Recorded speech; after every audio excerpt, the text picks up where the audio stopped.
Olá, pessoal, bem-vindos a mais uma aula aqui da nossa escola bíblica, da nossa comunidade. Nós estamos estudando os livros de 1ª e 2ª Samuel, né, na nossa visão panorâmica da Bíblia, como vocês podem ver aqui no telão, né? Na aula passada a gente falou de 1ª Samuel, do capítulo 1 até o capítulo 20. E nessa aula nós iremos continuar aí até o final do livro de 1ª Samuel, né? A gente vai falar sobre o capítulo 21 até o capítulo 31, né? E uma coisa que eu queria falar para vocês antes da gente começar a aula, que eu esqueci de falar na aula passada e que eu acho um detalhe muito importante. Eu falei, né, que o nosso Deus, ele é um Deus que escolheu ter um livro, escolheu ter um livro para comunicar a sua mensagem para a humanidade e para o seu povo, né? Que ele não tem um canal no YouTube, ele não tem um Twitter, ele não tem um Instagram, nem tem um Facebook, né? E que se a gente quer conhecer mais sobre o nosso Deus, se a gente quer conhecer mais a história de Deus, nós temos que ler a Bíblia. E não somente ler a Bíblia, né? Então, se você é um cristão que se converteu recentemente, você é um recém-convertido, leia a Bíblia. Se você não leu a Bíblia inteira, leia a Bíblia. Leia ela sempre, leia ela toda, de Gênesis a Apocalipse. E se você é velho de igreja, se você já está convertido, se Jesus já te chamou faz um tempão, leia a Bíblia também. Leia a Bíblia todos os dias. Leia ela sempre e leia ela toda, porque a gente esquece da história de Deus, a gente esquece muitas vezes quem é o nosso Deus, depois de horas que a gente ouviu falar sobre Ele, não é mesmo? E a gente constantemente está lendo a palavra de Deus, isso alimenta a nossa alma, né? Como disse Jesus, que nem só de pão viverá o homem, mas de toda a palavra de Deus, né? Então essa é a palavra de Deus, esse é o nosso pão diário, né? Que a gente precisa ser exposto à presença de Deus através da palavra de Deus para a gente conhecer mais e amar mais a Deus, né? Ter mais paixão por Jesus, né? Então vamos começar. E um detalhe que eu queria falar é que muitas vezes a gente se pergunta assim, por que Deus escolheu uma história? Por que Deus escolheu uma história narrada, né? Eu estou fazendo um curso de teologia e a gente estudou a narrativa bíblica, né? E a gente viu que a Bíblia é uma narrativa, né? Ela é uma história. E um exemplo que foi dado na aula que eu achei fantástico foi naquele fato, naquela parte que a gente vai ver aqui na aula, quando Davi ele toma Batseba, que era esposa de Urias, um de seus soldados, ele deseja ela e ele toma ela para si e mata Urias, né? Ele comete um pecado terrível diante dos olhos do Senhor. E Natã, quando Deus fala para ele o que Davi tinha feito, e ele chega para comunicar isso a Davi, ao invés dele chegar em Davi e dizer assim, olha Davi, Deus me falou que você fez isso está errado. Se arrependa, Deus não gostou e se arrependa, né? E tchau. E virar das costas e sair, Natã ele não faz isso. Natã, ele conta uma história para Davi. Ele fala, Davi, era uma vez um rapaz que tinha uma cabritinha, ou um novilho, eu não lembro agora, um filhote de ovelha. E ele cuidou desse filhote de ovelha pessoalmente, ele dava da própria comida para ela, foi criado dentro da casa, eles tinham muito amor, então alguém foi lá e tomou e matou. E Davi, ouvindo essa história, esse enredo, essa narrativa, ele ficou furioso. Raiva foi despertada no interior dele e ele ficou assim, quem fez isso? Ele disse, quem fez isso? Esse cara precisa morrer agora. Fala para mim, Natã, quem fez isso? E Natã vira para ele e fala assim, esse cara foi você. Esse cara é você. Você que tomou a esposa de Urias e você matou ele. E Davi fica, fui eu?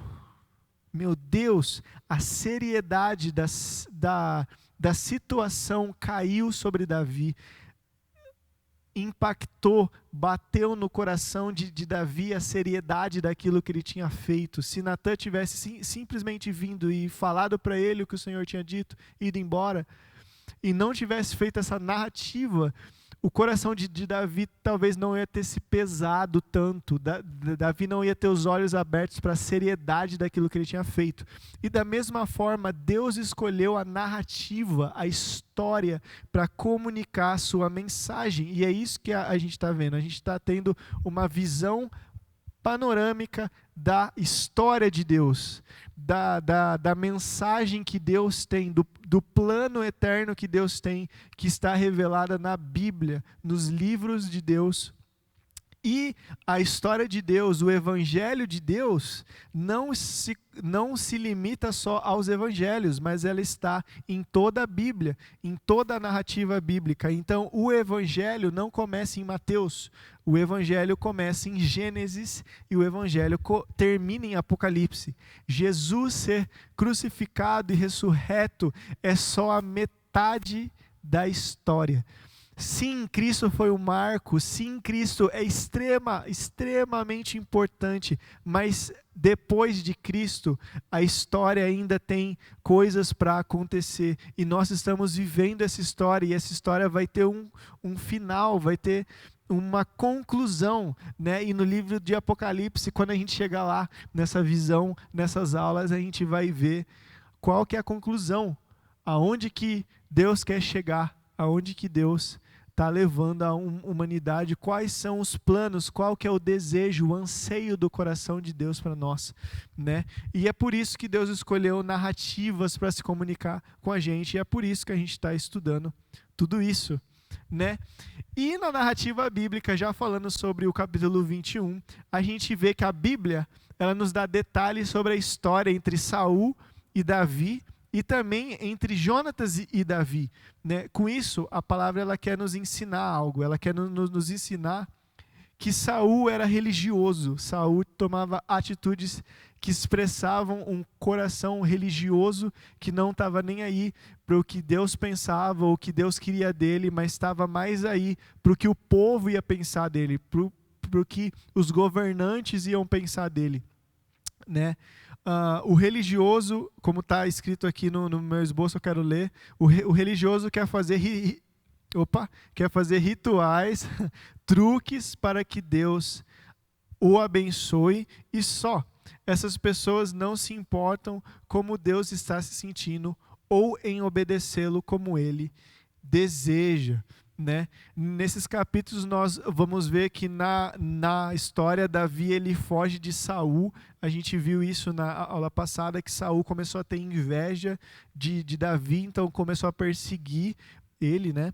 E nisso várias vezes nós vemos os homens de Davi dizer que Deus havia entregado os inimigos dele nas mãos de Davi, né? Isso significa que o inimigo estava em uma situação que não tinha escapatória, né? Era isso que eles queriam dizer. Porque aqui, ó, no meio desses capítulos, ó, Davi, né, nessa fuga que ele teve, né, de Saul, porque Saul começou a perseguir ele ferozmente, Davi e seus soldados, eles se escondem numa caverna chamada Caverna de Adulão, né? E ali, nessa caverna, alguns homens endividados, com dificuldades, né? Todos os insatisfeitos, eles se juntaram a Davi, eles formaram uma mini tropa, né? Que Davi se tornou o chefe deles. Eram mais ou menos, e era cerca de 400 homens que o acompanhavam. Por que eu dei uma pausa para falar disso? Porque olha só, endividados, insatisfeitos, homens com dificuldades, eles se reuniram a Davi e formaram essa tropa, né? pessoas improváveis formaram essa tropa de Davi, e mais para frente a gente vai ver que são esses homens que se tornam os guerreiros de Davi, aqueles homens valentes, os valentes de Davi, que iam para a guerra, cara, e eles eram muito bons. Acho que vai dar para a gente ver no relato da guerra dos valentes de Davi, fala que um deles, com uma lança, chegava a matar 800 homens na guerra. Outro matou com um cajado um gigante. Tipo assim, os caras eram muito bons, só que eles eram pessoas improváveis aos olhos do mundo. Eles eram inseguros, eles eram endividados, eles tinham dificuldades, mas Deus, mesmo assim, usa essas pessoas, né? Jesus mesmo, os seus discípulos eram homens iletrados, né? Eles não tinham feito o curso teológico da época para virar mestres, né? Acho que muitos de vocês sabem, acho que algum dos professores que já disseram aqui, já disse para vocês que na época de Jesus, as crianças elas eram selecionadas, né? Eles faziam um curso com os rabinos, com os mestres da lei. Se o menino ou a menina, né, na verdade o menino, se ele não tivesse capacidade, eles viam que ele não era muito bom assim para decorar os textos, para fazer aquilo que um rabino tinha que fazer, ele então era mandado embora, né? E ele voltava para casa e ele reproduzia a profissão do pai dele, né? E todos ali que eram discípulos de Jesus, eles não passaram nesse teste, né? Então Deus muitas vezes ele escolhe pessoas improváveis, muitas vezes pessoas como eu e você, para confundirmos as coisas que se dizem sábias do mundo, né? Deus usa as coisas loucas para confundir as sábias do mundo, para manifestar a sua glória, né? Então, eu queria compartilhar algo. Por muito tempo eu achei que Deus ele estava enganado por me dar certas promessas, assim, me chamar para certas vocações. Eu ficava, Deus, eu acho que você está enganado. Não sei se você está olhando direito para mim. Não sei se você está vendo direito quem eu sou, a minha situação, as minhas dificuldades. Não sei se você está me enxergando direito. E é claro que é uma ofensa falar isso para Deus. Eu me arrependo de ter dito isso para Ele, porque Ele não erra, Ele não falha, Ele sabe, Ele conhece as coisas. Mas Deus ele teve que fazer comigo que nem Ele fez com Ezequiel. Ele teve que me erguer pelos cabelos e dizer para mim, eu escolhi você para defender a minha casa, né? E muitas vezes a gente acha que Deus também está enganado ao nosso respeito quando Ele nos dá promessas, quando Ele nos dá vocações para fazer em nome dEle, quando Deus nos dá uma missão, né? E irmãos, eu digo para vocês agora, vocês que estão assistindo, Deus não falha, Ele sabe o que Ele está fazendo, Ele é um ótimo professor, Ele é um ótimo mestre, Ele é um ótimo maestro da vida e do seu plano. Então, não duvidem de Deus. Deus geralmente escolhe improváveis para sua obra, para preparar o caminho da volta de Cristo. Então, fica firme aí e tamo junto nessa, tá bom? Então, vamos lá.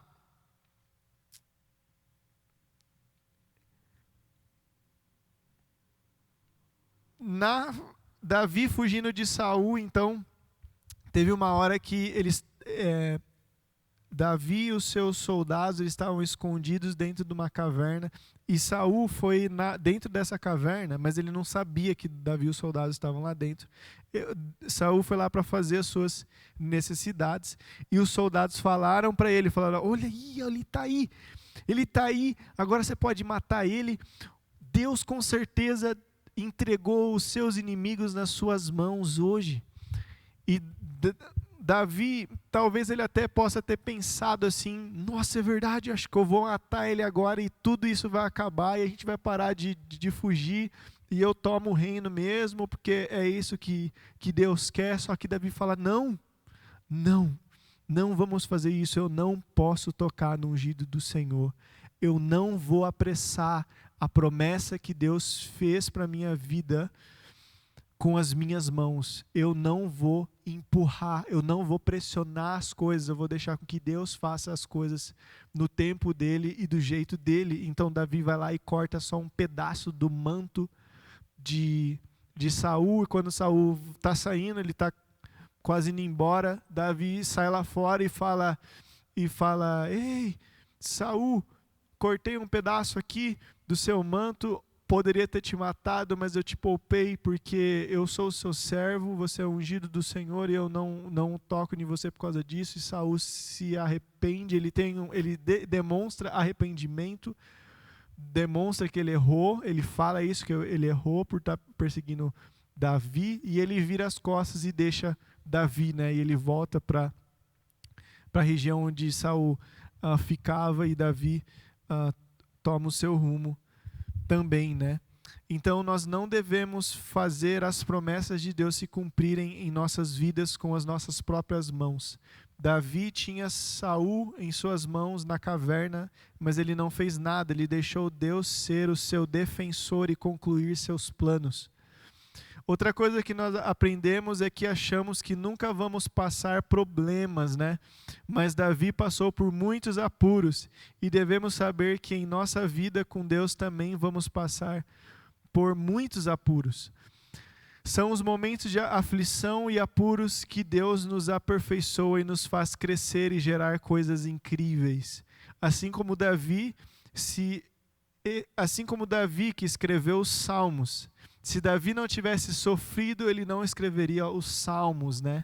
Quando a gente chegar na visão panorâmica no livro de Salmos, a gente vai ver Davi escrevendo muito sobre esse período em que ele foi perseguido por Saul. E se ele não tivesse sido perseguido, se essas coisas terríveis não tivessem acontecido com ele, nós não iríamos ter os Salmos, né? Passando então para 1 Samuel, do capítulo 25 ao 27, a gente vê a interação de Nabal, Abigail e Davi, né? Davi, ele estava com seus soldados e ele guardou o rebanho de Nabal, então, e eles estavam precisando de alimentos, e Davi mandou um mensageiro para Nabal e perguntou se ele não poderia dar recurso para eles, porque eles estavam vigiando, né? Os soldados, né, estavam vigiando os rebanhos, e Nabal foi super grosso, não foi sábio, foi ignorante e mandou o mensageiro de volta, e Davi ficou furioso por causa disso, porque ele achou isso uma injustiça, né? Quero ler aqui. Nabal foi estúpido com Davi, que se irou e jurou para seus homens que iria matar ele. Porém, Abigail mostrou que era rápida, sábia e tinha timing, né? Ela fazia as coisas na hora certa. Davi era um homem sensível à voz de Deus, e ouvindo a palavra de Abigail, ele voltou atrás. Abigail foi corajosa e profética em suas palavras, pois disse que Nabal teria o fim dos inimigos de Davi. Isso é verdade, né? Porque Nabal, no final das contas, acabou tendo um ataque do coração, né? Parou o coração dele e ele morreu, né? Então, então devemos estar atentos para ouvir a voz de Deus em qualquer lugar ou situação. E também Deus usando qualquer pessoa que seja. As mulheres na época de Abigail não eram muito respeitadas, mas mesmo assim Davi percebeu que era o Senhor falando através dela e se submeteu. Então, devemos estar atentos e respeitar as pessoas que são usadas por Deus para falar conosco, seja nossos patrões, nossos amigos, conhecidos ou desconhecidos. Devemos honrar a Deus com isso, né? Isso aqui é muito pertinente, isso aqui é muito relevante para a gente, porque muitas vezes Deus fala com a gente em momentos inesperados, né? Deus fala com a gente em momentos que a gente não está esperando. E a gente está sensível à voz de Deus, para a gente estar reconhecendo aquilo que Deus está falando. A gente, de repente, liga o radar, de repente o nosso Wi-Fi, né, tá ligado, e a gente ouve a voz de Deus, a gente, opa, Deus está falando comigo através dessa pessoa, e a gente não pode desrespeitar se Deus usar uma pessoa que às vezes a gente pode achar que, nossa, como Deus pode usar essa pessoa para falar comigo? Como Deus pode usar uma pessoa que não é salva, uma pessoa que não tem o Espírito Santo para falar comigo, para me transmitir uma mensagem? Mas Deus faz isso. Deus já fez isso muito na minha vida, e a gente tem que estar pronto para ouvir a voz de Deus, se submeter à mensagem que Deus está falando para a gente, né? Outra coisa que a gente viu nesses capítulos aqui, que a gente consegue ver, é Davi no acampamento de Saul, né? Mais uma vez a gente vê o Senhor ele testando Davi, né? Deus fez os soldados dormirem profundamente. O teste inicial foi quando Saul estava na caverna, né, fazendo as necessidades, e Davi cortou o manto dele. Aqui Deus fez os soldados de Saul dormirem profundamente, não percebendo Davi e Abisai, que estavam no exército de Davi, que chegaram furtivamente, né? Eles chegaram no meio da noite, escondidos, tal, em silêncio. Chegaram até a tenda de Saul, e mais uma vez Abisai, um soldado de Davi, ele fala, né, que o Senhor tinha entregado Saul nas mãos de Davi, mas Davi não matou Saul de novo, né? Mas eles pegaram a lança, pegaram lá um negócio de água, que eu não lembro exatamente o que era, e eles foram embora, né? Porque Davi, mais uma vez, ele não colocou a mão, ele não fez com as próprias mãos o que era contra a vontade do Senhor, né? Davi passou na prova, mais uma vez, Deus testou Davi passou na prova, diferentemente de Saul. Lembram? Na aula passada a gente viu Saul sendo reprovado nas provas que Deus tinha colocado para ele, né? Outra coisa que a gente vê nesses capítulos é Davi entre os filisteus, né? Deus ele estava protegendo Davi e livrando ele dos inimigos que o perseguiam, né? Mas Davi também agiu e foi para a terra dos filisteus se esconder. Deus ele nos protege sim, mas isso nos ensina que nós também devemos agir e nos precaver e nos posicionar de uma forma que nos manterá seguros e protegidos. Então a gente vê aqui na narrativa bíblica que Saul estava perseguindo Davi de novo, né? Mesmo que Saul tenha demonstrado arrependimento naquela vez que cortou um pedaço do manto dele, Saul voltou atrás, ele falou, não, preciso matar Davi mesmo. Só que aí Davi ele vai para a terra dos filisteus e se protege lá, né?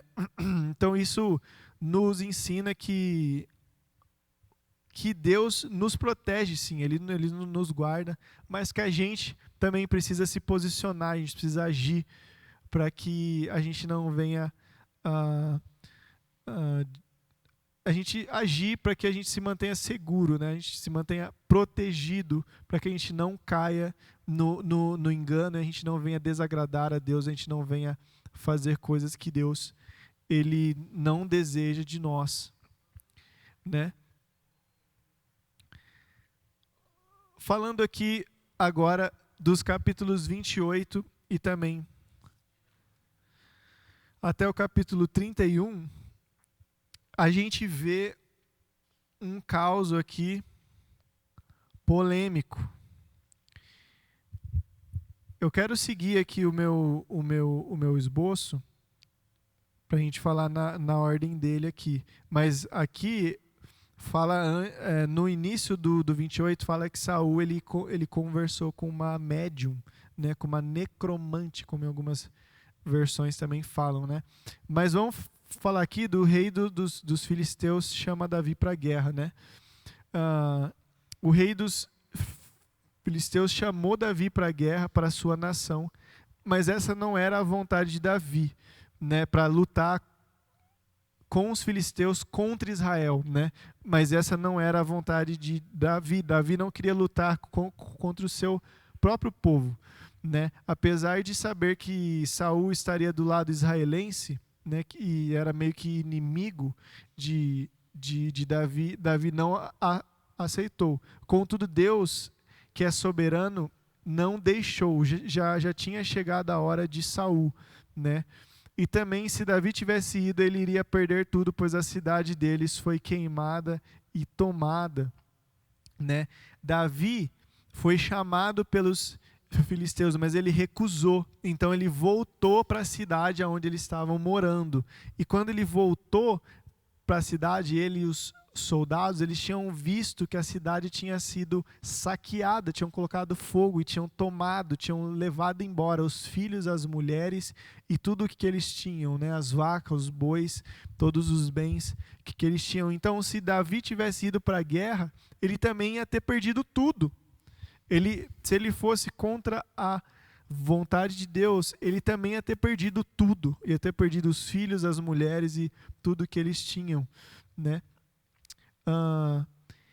E Davi, nessa hora de crise, nessa hora da cidade deles estarem destruídas, né, ele se fez um grande líder. Ele se fez um grande líder diante deles, porque os soldados e o povo ali estavam furiosos, eles estavam abalados, eles queriam apedrejar Davi, né? Vamos ler aqui o texto, 1 Samuel 30, versículo 6, né? Davi se angustiou, pois a tropa falava em apedrejá-lo, porque toda a tropa estava amargurada por causa de seus filhos e de suas filhas que tinham sido levados, né? Mas olha só essa parte, capítulo 30, versículo 6, o finalzinho diz: mas Davi se fortaleceu no Senhor seu Deus, né? Eles queriam apedrejar mas Davi se fortaleceu no Senhor, ele buscou a Deus, ele acalmou o seu interior, deixando Deus o guiar. Ele buscou a direção de Deus e Deus falou que Davi iria vencer e recuperar tudo, né? A gente vê isso no versículo 8 aqui, ó. Então Davi consultou o Senhor, dizendo: devo perseguir essa tropa? Terei condições de alcançá-la? O Senhor lhe respondeu: persegue-a, porque certamente a alcançarás e recuperarás tudo. Então, nesses momentos de crise na nossa vida, nós precisamos aprender, como Davi fez, a se fortalecer no Senhor, a buscar a Deus, a ir atrás de Deus, a nos colocar dentro do lugar secreto, a entrar no nosso quarto, a fechar a porta, a orar pessoalmente com Deus, de coração sincero, como Ana orou, como a gente viu no capítulo 1, Ana orando de coração contrito e sincero. A gente deve se aproximar de Deus, a buscar o Senhor, a se fortalecer em Deus em momentos de crise. A gente tem que aprender a disciplinar a nossa alma e saber que são nos momentos de crise que a gente tem que buscar o Senhor mesmo, né? Muita gente fala isso, né? As pessoas só se aproximam de Deus quando a crise vem, quando uma coisa ruim vem. Graças a Deus, né? Ainda bem que pelo menos na crise estão indo atrás de Deus, né? Aí a gente, na crise, aprende, né? Deus vem e fala com a gente e a gente aprende que nos momentos bons a gente também tem que buscar a Deus, né? Mas que bom que estão indo, pelo menos nos momentos de crise, né? Mas é nesses momentos que a gente tem que aprender a sempre buscar a Deus e pedir para Deus: Deus, o que eu faço? O que a gente faz agora? Qual que é a sua direção para agora? Acalma minha alma, aquieta o meu interior. alinha a minha vontade com a sua, para que a gente consiga prosseguir, né? Então isso a gente aprende muito com Davi, né? E a história, a narrativa bíblica dessa conquista de Davi e sua tropa, né? Foi fantástico, cara, porque dos 600 homens que estavam com Davi, 200 não aguentaram de tão cansados que eles ficaram, né? Porque eles ficaram 24 horas matando os inimigos. Ficou um rastro, o caminho todo que eles percorreram aqui de corpos, assim, porque eles ficaram exaustos, cansados dessa vitória tão grande que Deus tinha dado contra os inimigos, né? Foi fantástico, assim. E eles conseguiram recuperar os filhos, as esposas e ainda tomar despojos que os inimigos tinham pegado de outros lugares. Então Deus fez o mal se tornar em uma bênção, e uma bênção muito maior do que eles já tinham, né? E glória a Deus por isso, né? E aí então a gente, no começo do 28, a gente vai se deparar com uma coisa que às vezes deixa as pessoas confusas, às vezes deixa as pessoas intrigadas, né? Que é Saul e a necromante, Saul e a médium, né? Saul, ele, apesar dessa máscara religiosa, né? De tentar cumprir aquilo que Deus tinha, tentar obedecer os mandamentos de Deus, ele comete esse pecado, né? E é um pecado, é o maior pecado religioso que dava para ele cometer. E no meio disso, dessa narrativa, surge uma pergunta, né? Era mesmo Samuel, né, que voltou dos mortos, ou era um demônio que estava fingindo ser Samuel, né? A Bíblia, ela diz que em um momento Samuel disse, né? Ela fala que Samuel que tinha dito, e aí ela fala o que Samuel tinha dito, mas em outro momento ela fala Saul entendendo que era Samuel, né? Então a Bíblia, ela não deixa claro se era Samuel de fato ou se não era Samuel de fato. Logo, a gente não pode chegar numa conclusão sólida sobre se era Samuel mesmo ou se era um demônio fingindo ser Samuel, né? Algo impressionante é que aquele que foi invocado ali na hora, no relato, né, na história, fala algo que realmente Samuel diria, assim, né? E ele acerta a profecia que foi dada para Saul, que Saul ele iria morrer na batalha, né? Então aquele que foi invocado realmente falou coisas sensatas, assim, né? E ele acertou aquilo que iria acontecer, né?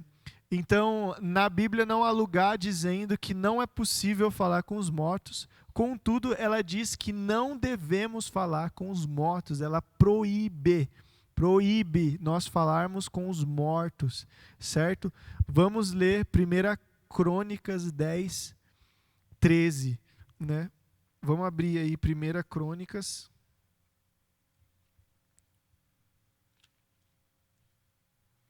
Toca para frente aí, Reis, Crônicas. 1 Crônicas 10.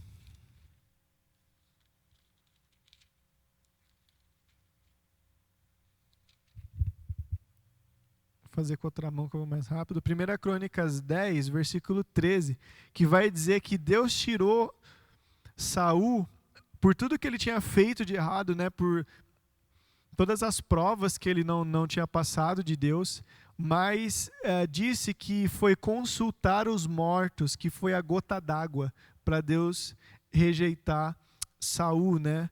1 Crônicas 10, 13 vai dizer: assim Saul morreu por causa da sua infidelidade para com o Senhor, porque não havia obedecido à palavra do Senhor.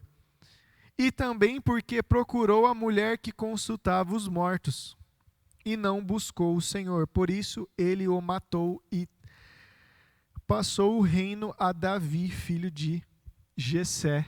Vocês viram isso? Então ele fala, Saul morreu por causa da infidelidade dele com o Senhor.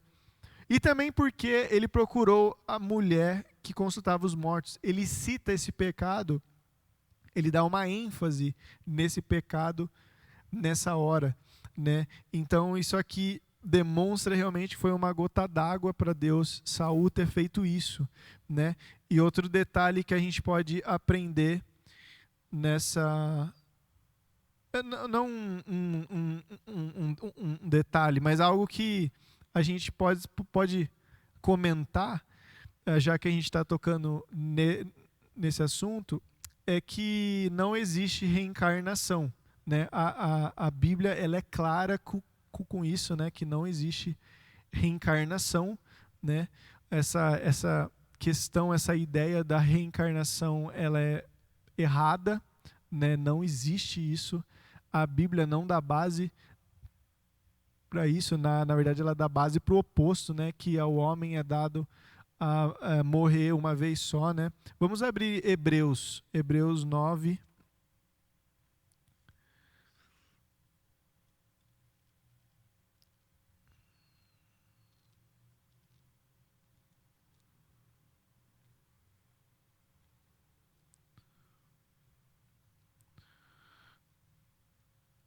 Hebreus 9, versículo 27. Hebreus 9, 27, que fala: e como está ordenado aos homens morrerem uma só vez, vindo depois o juízo, né? Vindo depois o juízo. Então está decretado aos homens morrer uma vez só. Então essa questão da encarnação não deve nos incomodar com essa dúvida. A gente não precisa ter essa dúvida, né? A gente só tem uma vida para viver e uma vida para dar para Cristo, para viver em nome de Cristo. Então a gente só tem uma chance, a gente só tem uma vida para viver, e essa vida a gente vai dar, a gente vai doar ela para Cristo, né? Terminando aqui o que está escrito no meu esboço, logo não devemos nos incomodar com essa dúvida de os mortos poderem falar ou não, porque Deus proibiu. A gente não precisa ficar pensando nisso, porque nem precisa pensar, porque Deus proibiu, está fora de questão. E não devemos nos envolver com isso. Nós também foi proibido e nós não devemos nos envolver com essas coisas. Tudo bem até aqui? Então, essa foi a nossa aula, finalizando 1 Samuel, né? A gente conseguiu terminar aí o primeiro livro de Samuel, né? A partir da próxima aula nós vamos ver 2 Samuel e vamos continuar estudando a narrativa bíblica, né? Se você chegou até aqui na aula, queria encorajar vocês para a aula seguinte, para a aula do próximo domingo, vocês lerem 2 Samuel. Começa a ler aí desde o capítulo 1 de 1 Samuel e discorre aí até o capítulo 20. Eu vou tentar falar até o capítulo 20 também, como foi da última aula, né? E depois a gente vai discorrer até o final do livro e entender e saber um pouco mais da história de Deus, né? O que aconteceu com Davi, o que aconteceu com Deus, e nessa próxima aula a gente vai ver uma das alianças que Deus fez com homens na sua história, né? Nessa visão panorâmica a gente já viu algumas alianças de Deus com o homem, com alguns homens, né? E esses são os passos de Deus na restauração da humanidade, na restauração do homem, da humanidade caída, né? Voltando para Deus, né? Então Deus ele fez uma aliança com Adão, ele fez uma aliança com Noé, fez uma aliança com Abraão, fez uma aliança com Moisés, fez uma aliança com Davi, que é uma das alianças que a gente vai ver nas nossas aulas, e depois fez uma aliança com Cristo, né? Esses passos de Deus, essas alianças de Deus para a restauração da humanidade, né? Então, na aula que vem a gente vai falar um pouco sobre isso. Tudo bem até aqui? Então, deixa eu fazer uma oração para a gente concluir a nossa aula de hoje. Pai, muito obrigado, Deus, por mais essa aula. Obrigado pela sua palavra, Deus. Mais uma vez a gente te agradece. Obrigado pela sua história. Obrigado porque nós podemos descobrir o seu coração. Nós podemos saber o que está escondido no seu coração para nós. Pai, obrigado. Dá-nos fome, dá-nos sede pela sua palavra. Pai, nós oramos para que um espírito como o espírito do salmista do Salmo 119 venha sobre nós. Oh, sim, Senhor, nós oramos para que um espírito que ama a sua palavra, que medita nela dia e noite, que se deleita, que se agrada, que encontra felicidade na sua lei, nos seus mandamentos e ordenanças, venha e caia sobre nós. Em nome de Jesus. Em nome de Jesus, nós oramos para que o Senhor molde o nosso interior segundo a sua vontade, segundo o seu caráter, e que o Senhor nos aproxime cada vez mais para a sua glória, para te conhecer mais, para te amar mais. Isso que a gente ora e te agradece em nome de Jesus. Amém. Irmãos, então até a próxima aula, até domingo que vem. Fiquem com Deus. Até mais.